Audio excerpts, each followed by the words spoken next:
কোন দেশ জিতবে, ভারত নাকি টান টান পাকিস্তান? উত্তেজনা চলছে ভারত পারমাণবিক পাকিস্তান শক্তিশালী সীমান্তে। দুই দেশ, দুই এর দেশের ভিতরে কে নেতাদের জিততে মুখে পারে রণগর্জন। বলেন সর্বাত্মক যুদ্ধের চূড়ান্ত প্রস্তুতি নিয়ে রণমূর্তিতে দুই দেশের সামরিক বাহিনীও।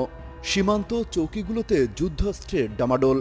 ক্যান্টনমেন্টগুলো থেকে বহরে বহরে সেনা আসছে সীমান্তে। ভয়ঙ্কর এক যুদ্ধাতঙ্ক দুদেশের সীমান্ত জনপদে। উদ্বেগ, উত্তেজনার শঙ্কায় থমথমে পরিবেশ। ওয়ালটন আবারও মিলিনিয়ার অফারে ওয়ালটন ফ্রিজ কিনে আপনিও হয়ে যেতে পারেন মিলিয়নিয়ার। মিলিনিয়ার ছড়াছড়ি দেশ জুড়ে, এটা শুধু ওয়ালটেনই পারে। দিনে সেনা টহল, রাতে হামলার ভয়। পরমাণু শক্তিধর দুই প্রতিবেশীর এই যুদ্ধ দামামা ছড়িয়ে পড়েছে দক্ষিণ এশিয়া সহ পশ্চিমা বিশ্বেও। ঘাড়ের উপর নিঃশ্বাস ফেলছে বড় যুদ্ধের শঙ্কাও। এমন রুদ্ধশ্বাস অবস্থার মধ্যে বৃহস্পতিবার মাঝ রাতে ভারত পাকিস্তান গোলাগুলিতে কেঁপে ওঠে কাশ্মীর সীমান্ত। প্রায় রাতভরি চলে এই হামলা। বিভিন্ন গণমাধ্যম বলছে পাকিস্তান সেনাবাহিনী আগে গুলি চালায়, পাল্টা গুলি চালায় ভারতও।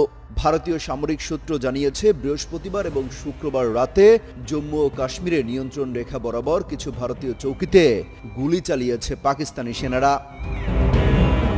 নাম প্রকাশে অনিচ্ছুক একটি সূত্রকে উদ্ধৃত করে পিটিআই জানিয়েছে, পাকিস্তানের উদ্যোগে নিয়ন্ত্রণ রেখার কয়েকটি জায়গায় ছোট অস্ত্র দিয়ে গুলি চালানোর ঘটনা ঘটেছে।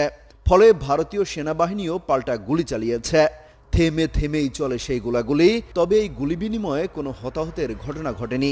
উত্তেজনার রেশ বাড়তে থাকায় পাকিস্তানে যে কোনো সময় হামলা করতে পারে ভারত।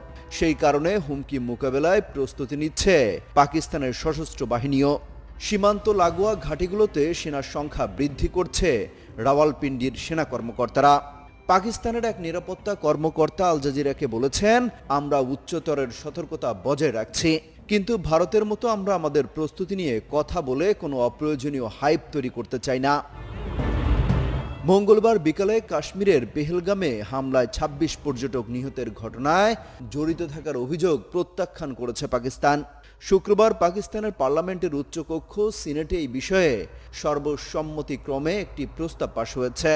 এতে ভারতের অভিযোগকে উদ্দেশ্যহীন ও রাজনৈতিক উদ্দেশ্য প্রণোদিত বলে জানানো হয়েছে।